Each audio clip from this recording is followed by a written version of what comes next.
மக்களும் இந்த ஊர்ல இருக்கக்கூடிய இந்த ஊர்ல குறை குறை இதெல்லாம் பேசுறதுக்காக நல்ல ஒரு வாய்ப்பை ஏற்படுத்திருக்காங்க. அதனால இந்த தெருவுல குடியிருப்பு பகுதியில் இருக்கக்கூடிய மக்கள் எல்லாருமே எல்லாரும் அந்த கிராம சபா மீட்டிங்ல கலந்துக்கிட்டு கிராம சபா கூட்டத்தில் கலந்துக்கிட்டு உங்க வீடுகள்ல இருக்கக்கூடிய நிறை குறைகளை சொல்லியாச்சுன்னா சொன்னீங்கன்னா மாத்தி அமைக்கிறதுக்கு நம்ம அரசாங்கத்துக்கு ஒரு ஹெல்ப்பா இருக்கும். நம்ம அரசாங்கத்துக்கு உதவியா இருக்கும். அரசாங்கம் மக்களை தேடி வந்திருக்கு.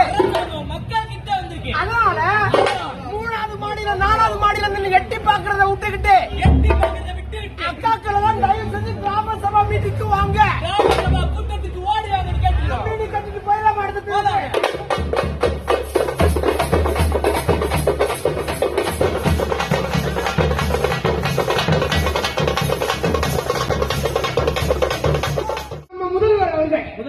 எல்லா பகுதிகளிலையும் எல்லா கிராமங்களையும் மக்களை தேடி போங்க.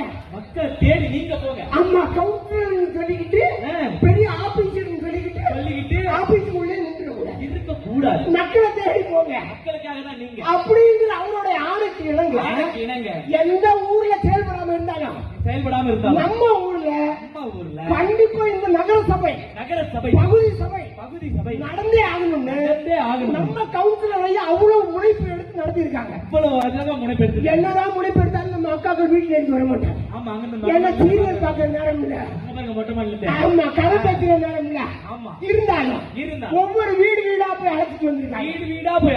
எதுக்காக இந்த கூட்டம்னு ஒரு தெளிவு வேணும்ல. சும்மா நல்லா போடாது. ஆமா அரசாங்கத்துக்கு நம்ம கோரிக்கைகளை எடுத்து தைரியமா சொல்லணும். கோரிக்கையை மனுவாவும் கொடுத்துடலாம். பைக்க குறுக்குல விட்டுறாங்க, ஓரமா விட மாட்டாங்க. எல்லாம் நம்ம அண்ணன் தம்பி மாமன் மச்சான் எல்லாரும் அப்படி பழகிட்டு இருக்கும். அவசரத்துக்கு எதுக்குமே வர முடியல. அதுக்குள்ள நீங்க என்ன பண்ணணும், ஒவ்வொருத்தரும் இங்க இருக்கிறவங்க கணபதி அவனில இருந்து மெஜாரிட்டியா வந்திருக்காங்க. சுந்தரமணன் சொன்னாரு இங்க கணபதி அவனி வந்திருக்காங்க, இங்க சண்முகனருக்கும் கணபதி அவனில தான் இருக்காங்க. நாம தான் பொறுப்பேற்றுக்கணும். இது மக்கள் கிட்ட தான் அதிகாரம் இருக்கு. உங்ககிட்ட அதிகாரம் இங்க இருக்கிறதுனாலதான் அதிகாரிகளும் இங்க வந்து உட்கார்ந்து இருக்காங்க, நானும் இங்க வந்து நிக்கிறேன். குப்பைய அது எடுக்கிறதுக்குள்ள பின்னாடி பைக்ல அந்த வண்டியே தள்ளி விடுறாங்க, காலாலே தள்ளி விடுறாங்க. செய்யறத பார்த்திருப்பீங்கன்னு நினைக்கிறேன். வண்டி உள்ளே வர முடியல. இதுதான் அவங்க வைக்கிற தூய்மை பணியாளர், துப்புரவு பணியாளரும் தூய்மை பணியாளரும் பாக்குற பெரிய சங்கடம். இப்ப என்னன்னா, நீங்க கணபதி அவனிக்கு குறிப்பா திலகர் நகருக்கு எந்த நேரத்துல வரணும் அப்படின்றத அந்தந்த தெருவாரியா நம்ம சூரி கேட்பாரு. அந்த டைம் பிக்ஸ் பண்ணிக்கலாம். அந்த டைம்ல நீங்க குப்பையை கொடுத்துருங்க. குப்பையை தயவு செய்து தரம் பிரிச்சு கொடுங்க. இன்னைக்கு தமிழரசன்ற பையன் இடது கையில சாப்பிட்டுட்டு இருக்கான், ஒரு தூய்மை பணியாளர் டிரைவர். இந்த வலது கையில குப்பை எடுக்கும் போது பாட்டிலோடு கிழிச்சிருச்சு 2 விரல்லையும். இடது கையில தான் உணவு சாப்பிடுறான். இந்த நிலையிலையும் அந்த குப்பை எடுக்க வந்துட்டு இருக்கான். இப்ப ரீசெண்டான ஒவ்வொரு கிராம சபை கூட்டத்திலையும் ஏரியா சபை கூட்டத்திலையும் நான் யாராவது ஒருத்தர் அடிபட்டுக்கிட்டே இருக்காங்க, கையை கிழிச்சுக்கிறாங்க. ஒருத்தர் வேலையை விட்டு நின்றுட்டான்.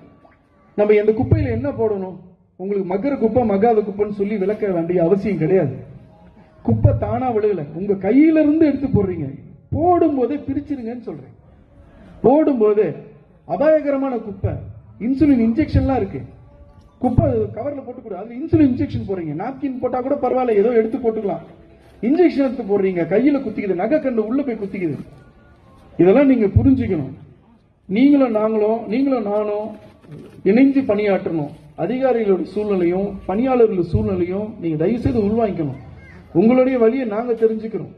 நமக்காக வேலை செய்கின்ற அதிகாரிகளாகட்டும், இன்னும் பிற கடைநிலையில் இருக்கிற அந்த மருந்தடிக்கிறவங்களா இருக்கட்டும், தூய்மை பணி செய்கிற பெருக்கிறவங்களா இருக்கட்டும், அவங்கள நம்மளை போல இருக்க மனுஷங்க, அவங்களுக்கு குப்பையை நம்ம கொடுக்கறத தரம் பிரிச்சு கொடுப்போன்றத நீங்க வந்திருக்கும் அனைவரும் ஒரு தீர்மானமா எடுத்துக்கணும். நீங்க எடுப்பீங்கன்னு சொல்லி உங்க கையொலி கரவொலி மூலமா நான் எதிர்பார்க்கிறேன். செய்திகளை உடனுக்குடனும் துல்லியமாகவும் தெரிந்து கொள்ள சப்ஸ்கிரைப் பண்ணுங்க.